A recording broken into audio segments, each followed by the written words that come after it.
অনেক মেয়ের জীবনে এরকম ঘটনা ঘটে থাকে। স্কিপ না করে সম্পূর্ণ দেখবেন, আশা করি ভালো লাগবে। যার বাবা মা দুনিয়াতে না আছে, তার কোনো কোনো জায়গা নাই যাওয়ার। তোমরা কিভাবে বুঝবা? তোমরা তো থাকো সবসময় তোমাদের বাড়িতে। কি ব্যাপার সোমা, তুমি এই সময় ব্যাগ ট্যাগ আবার গোছাচ্ছ কেন?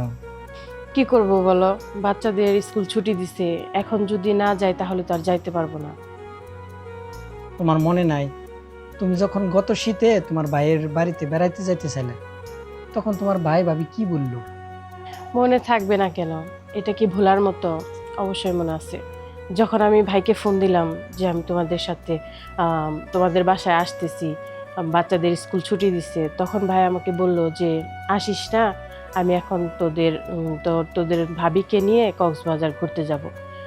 তো বললাম যে ভাই এখন তো ছুটি দিছে, আর কয়দিন পর তো স্কুল খুলে যাবে, তখন তো আর যাইতে পারবো না। তখন ভাই বলল, কি করবি বল, তোর ভাবির আবদার, যদি না যায় তাহলে তো সংসারে অশান্তি শুরু হবে, তার চেয়ে তুই কয়দিন পরেই আস, এই কথা বললো। এরপর যখন তুমি আবার ঈদের ছুটিতে, বাচ্চাদের যখন ঈদের ছুটি দিছে, তখন তুমি আবার যাইতে চাইলা, তখনও তোমার ভাই কি করলো? সে কথা কি তোমার একবারও মনে পড়ে না? কেন বারে বারে যাইতে চাও বলো? সেই কথাও মনে আছে অনেক ভালোভাবেই।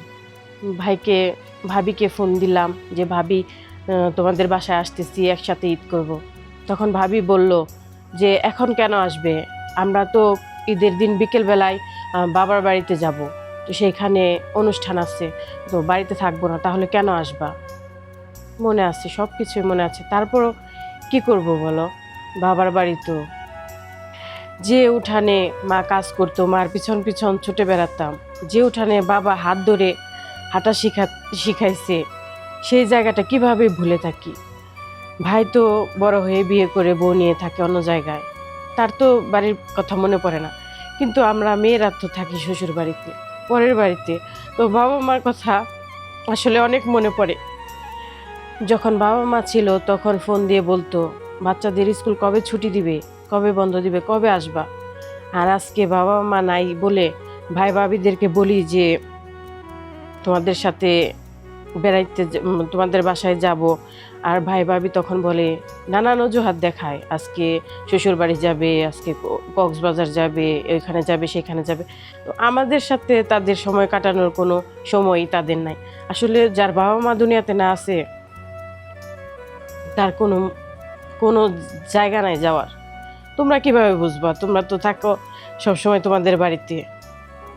যে বাড়িতে তোমার মূল্যায়ন নাই, যে বাড়িতে গেলে বারবার তুমি খালি কষ্টই পাও, যখন তুমি বাড়িতে আসো বলো তোমার ভাই ভাবি এটা বলছে, ওইটা বলছে, সেটা বলছে, এসে তুমি আমার কাছে কান্না করো, তো কেন চাইতে চাও বলো? আসলে আমিও বুঝি যে আমি গেলে তারা বিরক্ত হয়, তারপর কি করব বলো? ওটা তো, ওইখানে আমি ছোটোবেলার থেকে বড় হয়েছি, আমার সব শৈশবকাল ওইখানেই কাটছে, আমার সব কিছুর স্মৃতি জড়িয়ে আছে। আসলে ছোটোবেলার থেকে এত বড় হয়েছি যেখানে, সেই জায়গা কি ভোলা যায়? যেখানে বাবা মা থাকছে, বাবা মার সাথে একসাথে সময় কাটাইছি, সেই জায়গাটা কি ভোলা যায়? বাবা মা আজকে নাই তাই বলে কি বাবা মার স্মৃতি নাই? ওখানে ওখানে বাবা মার কত স্মৃতি জড়িয়ে আছে। আসলে বিয়ের পরে বাবা বাবা মার বাড়িতে যে বোন যায়, শুধু কি খাবারের জন্য যায়? খাবারের অভাবে যায়, কাপড় চোপড়ের অভাবে যায় না, কিছুর অভাবে যায় না, যায় শুধু বাবা মার ভিটায়, শুধু বাবা মার স্মৃতিগুলো মনে পড়ে, সেই কারণেই যায়।